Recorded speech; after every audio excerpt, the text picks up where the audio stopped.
अस्सलाम जी, welcome to our YouTube channel Pindi talkies. जी का आपका मेजबान उमैद आपके साथ। जी का बात करेंगे पाकिस्तान क्रिकेट का ट्रेनिंग कैंप जो है जारी है पिंडी स्टेडियम के अंदर। बड़ी जबरदस्त किस्म की ट्रेनिंग हो रही है भाई, इसके ऊपर बात करेंगे। और आज पाकिस्तान क्रिकेट ने नेक्स्ट लेवल जो है उसको अचीव किया है। जी हाँ, मार्बल की पिचेस के ऊपर जो है ट्रेनिंग की गई है। इसके क्या अपडेट्स हैं इसके ऊपर भी बात करेंगे। साथ साथ जका अशरफ ने आज सारा दिन जो है ट्रेनिंग कैंप में खिलाड़ियों के साथ गुजारा। बाबर आजम और शाहीन अफरीदी के बारे में बड़े जबरदस्त किस्म के कमेंट पास किए। क्या कमेंट पास किए उसके ऊपर भी बात करेंगे। फिर साथ साथ आज पाकिस्तान के चीफ सेलेक्टर वहाब रियाज वो भी आ गए ट्रेनिंग कैंप के अंदर और उन्होंने भी बड़ी जबरदस्त किस्म की डिस्कशंस की। क्या डिस्कशंस की इसके ऊपर भी बात करेंगे। और साथ साथ बात करेंगे कि आयन चैपल ने भाई बहुत बड़ी चुनौती दे दी है पाकिस्तानी टीम को। उन्होंने कहा बच के रहना, बहुत बड़ा खतरा है ऑस्ट्रेलिया के मैदानों में। क्या खतरा है इसके ऊपर भी बात करेंगे। और साथ साथ पाकिस्तान के छोटे डॉन, क्रिकेट के छोटे डॉन, पाकिस्तान क्रिकेट के छोटे डॉन सऊद शकील ने बड़ी जबरदस्त किस्म की स्टेटमेंट दी है, मुझे बड़ी जबरदस्त किस्म की लगी, उसके ऊपर भी बात करेंगे। लेकिन अगर हमारे चैनल पे आप नए आए हैं तो चैनल को सब्सक्राइब करें, लाइक करें, कमेंट सेक्शन में अपनी राय से जरूर आगाह कीजिएगा और बेल आइकन भी जरूर प्रेस कीजिएगा। तो चलते हैं सबसे पहले तो पाकिस्तान क्रिकेट की तरफ। जी आज पाकिस्तान का कैंप जो था वो स्टार्ट हुआ। आपको बताते चलेंगे सबसे पहले तो आज सुबह सुबह Wahab Riaz chief selector Pakistan cricket team के जो है वो आज मौजूद थे ग्राउंड के अंदर। आए बड़ी गर्म जोशी के साथ, हफीज के साथ जफियां लगाई, शाहीन अफरीदी के साथ जफियां लगाई, शान मसूद के साथ कप्तानी की मुबारकबादें दी। भाई मिठाई भी ले आते, मिठाई तो नहीं आप लेके आए, मिठाई भी होनी चाहिए थी भाई ऐसे मौके पे। तो बहरहाल उन्होंने गप्पे लगाई और उनसे पूछा कैसा फील कर रहे हैं कप्तान बनने के बाद।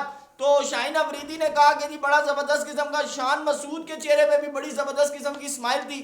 फिर प्रोफेसर ने जो है बैटिंग टिप्स दी प्लेयर्स को और उन्हें बताया कि ऑस्ट्रेलिया की पिच पे ये कंडीशंस हो सकती हैं। फिर उमर गुल और साथ ही उनके प्रोफेसर हफीज ने मार्बल की स्लैब्स मंगवा ली, टेप बॉल मंगवा ली। जी हाँ, मार्बल की स्लैब्स और टेप बॉल। और उसके बाद पहले तो बैट्समैनों को जो है उन्होंने मार्बल की पिचेस के ऊपर तेज बाउंसी बॉल का जी एग्जाम्पल दी। उन्होंने कहा इस तरह की पिचेस होंगी, मिचेल स्टार्क जब बॉल करेगा, पैट कमिंस बॉल करेगा तो इतना इतना बाउंस होगा तो तुम्हारे लिए खतरा हो सकता है। तो सऊद शकील के लिए क्या हो सकता है ये आपने जरूर बताना है। दोबारा आपको बताऊं कि उसके बाद फिर उमर गुल ने जो है बकायदा शाहीन अफरीदी से, खुरम शहजाद से, आमिर जमाल से भी जो है बाउंसी पिच के ऊपर जो है बॉल करवाई मार्बल की स्लैब्स के ऊपर और जबरदस्त किस्म की ट्रेनिंग हुई। अच्छी बात है, आपको आप जिस वक्त किसी मुल्क जा रहे होते हैं तो आपको नेक्स्ट लेवल की आपको तैयारी करनी पड़ती है। लाजमी बात है ऑस्ट्रेलिया की कंडीशंस में और पाकिस्तान पिंडी की कंडीशंस में आप खुद ही जानते हैं कि बहुत ज्यादा फर्क है। वहां पे पेसर्स को बहुत ज्यादा सपोर्ट मिलती है और पिंडी की जो पिच है ये तो ऑलरेडी कहा जाता है फट्टा पिच है। तो फट्टे पिच पे और जो वहां की पिचेज है ऑस्ट्रेलिया की, दोनों में बहुत ज्यादा फर्क है, ये तो आपको भी पता। तो बहरहाल अब आपको बताते चलते हैं जी दूसरा रुख ये हुआ कि जी थोड़ी देर के बाद जका अशरफ साहब आज आ गए जी क्या कहते हैं ट्रेनिंग कैंप के अंदर। पहले तो बड़ी गर्म जोशी के साथ मिले तमाम खिलाड़ियों के साथ, सिक्योरिटी भी थी उनकी। उन्होंने कहा ये ना सेंट्रल कॉन्ट्रैक्ट के इशू के ऊपर तमाम खिलाड़ी जफ्फी डाल ले मुझे और दे मुक्के मारे। तो उन्होंने साथ सिक्योरिटी भी लेके आए हुए थे, गप्पे शप्पे मारी, बड़ी गपशप हुई उनकी आपस में। फिर उन्होंने हफीज के साथ, वहाब रियाज के साथ, पाकिस्तान के कैप्टन T20 के कैप्टन शाहीन अफरीदी, शान मसूद, उनके साथ भी जो है गपशप मारी, खुल के हंसी मजाक हुआ।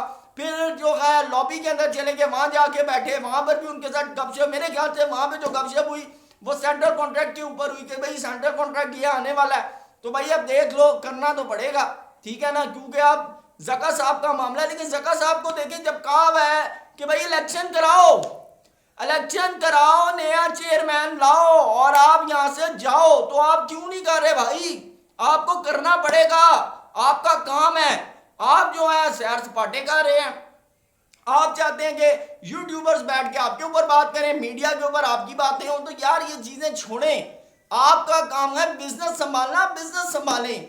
ये जिनका काम है उनको करने दें, आने दें नया चेयरमैन, वो संभाल लेगा सारी चीजें। कम से कम खिलाड़ियों को भी होगा यार ये जो चेयरमैन है ये परमानेंट है, ठीक है ना। आप आए हुए थोड़े टाइम के लिए, आपको अपना नहीं पता। वो प्लेयर्स भी कहते हैं टाइम गुजारो, जका अशरफ जाएगा, अगला आएगा तो देखेंगे। तो ऐसे नहीं होता। बहरहाल बात कर लेते जी अब आयन चैपल की। आयन चैपल ने जी बाबर आजम के हवाले से कहा, उन्होंने कहा बाबर आजम बड़े जबरदस्त किस्म के बैट्समैन हैं, उनसे वर्ल्ड कप के अंदर जो तवक्कुआत थी उनकी बैड लक हुई, उन्होंने वो रन्स नहीं किए, वो बैटिंग नहीं की। लेकिन उन्होंने कहा कि ऑस्ट्रेलिया के अंदर बाबर आजम को जो है वो काफी बेहतरीन किस्म की अप्रोच का सामना है, बहुत अच्छा खेलेंगे, उम्मीद करते हैं। लेकिन उन्होंने कहा कि बाबर आजम की जो कप्तानी के हवाले से उन्होंने बात की, उन्होंने कहा कि बाबर आजम की जो कप्तानी है ना, ये वही same as it is Pakistan की जो कप्तानी का ट्रेंड है कि यहां पर कोई भी कप्तान इज्जत से नहीं गया। पाकिस्तान की कप्तानी का ये हाल है कि कोई भी कप्तान इज्जत से नहीं गया, हमेशा उसको जो है सियासत करके परफॉर्मेंस की बेस पे या किसी ना किसी वजह से जो है उसको धक्के मार के निकाला जाता है। तो उन्होंने कहा बाबर आजम के साथ भी यही हुआ। लेकिन उन्होंने कहा कि पाकिस्तान की टीम का ये हाल है कि आज तक 37 टेस्ट में से सिर्फ 4 टेस्ट पाकिस्तान टीम जीती है। 37 टेस्ट में से 4 टेस्ट। और तो उन्होंने कहा कि इस दफा जो मुकाबला है वो भी बड़ा सख्त है, क्योंकि वहां पर इंतजार कर रहे हैं जोश हेजलवुड, मिचेल स्टार्क और ऑस्ट्रेलिया के कप्तान पैट कमिंस। जी हाँ, उन्होंने कहा दांत तेज करके बैठे हुए हैं पाकिस्तान के बल्लेबाजों को दबोचने के लिए। तो देखते हैं अब दबोचता कौन है, पाकिस्तान के बल्लेबाज या ऑस्ट्रेलिया के बॉलर। लेकिन आज आपको बताएं कि पाकिस्तान के छोटे डॉन साउथ शकील ने जी एक जबरदस्त किस्म की, उन्होंने आज मीडिया से उनका इंटरेक्शन हुआ, इंटरव्यू हुआ। सबसे पहले तो उन्होंने कहा कि जी क्या कहते हैं, मैं बड़ी उम्मीद करता हूं कि पाकिस्तान के लिए अच्छा खेलूं, टेस्ट के अंदर अच्छा परफॉर्म करूं जैसे श्रीलंका में किया। फिर उनसे सवाल हुआ कि आप कप्तानी, उन्होंने कहा जी बिल्कुल, बात यह कि मैं कप्तानी कर चुका हूं, लेकिन यहाँ पर जो है मैं एज अ प्लेयर खेल रहा हूँ, एज अ, क्योंकि मेरा डेब्यू जो हुआ है मिडिल ऑर्डर में हुआ है, तो मैं कोशिश ये करता हूँ कि मैं अपने रन्स करूँ और पाकिस्तान टीम को जीताऊं। तो उनसे पूछा कि आपके पर्सनल गोल्स की अचीवमेंट, उन्होंने कहा जी जब टीम में खेलते हैं, जब आपके ऊपर सितारा आ जाता है ना, तो फिर आप पाकिस्तान की जीत के लिए खेलते हैं। अगर आप पाकिस्तान की जीत के लिए नहीं खेलते तो आपके कोई पर्सनल गोल नहीं है, आपकी कोई अचीवमेंट नहीं है। बहुत अच्छी बात की है। फिर उन्होंने साथ बाबर आजम के छोटे डॉन के, उन्होंने कहा जब बाबर आजम कप्तान थे तो मुझे अक्सर छोटे डॉन के नाम से बुलाते थे, तो अच्छी बात, उनका हंसी मजाक थे, कप्तान थे, हंसी मजाक चलता रहता था। तो उन्होंने कहा हम लोग बड़ा एंजॉय करते थे इस चीज़ को, किंग बाबर आजम की बात कर रहे थे। फिर उन्होंने कहा जी उम्मीद करता हूँ कि ऑस्ट्रेलिया में अच्छे रिजल्ट दें, हम पाकिस्तान टीम की जीत के लिए खेलें, पाकिस्तान को जो है इस जीत से हम किनार करें, हम लोग जो है बड़े पुरजोश हैं। तो hope so, best of luck south Shakeel, क्योंकि आप तो वैसे ही बड़े ज़बरदस्त किस्म के प्लेयर हैं। उम्मीद करते हैं कि आप जिस तरह आपने श्रीलंका में परफॉर्मेंस दी है तो उसी तरह की परफॉर्मेंस जो है आप वहां पर ऑस्ट्रेलिया में भी दें। तो बहरहाल जी अभी तक की यही अपडेट्स थी, चैनल को सब्सक्राइब जरूर करें। कुछ देर के बाद आपके साथ फिर हाजिर होंगे मजीद अपडेट्स के लिए। अपना बहुत ख्याल रखिएगा। अल्लाह हाफिज़।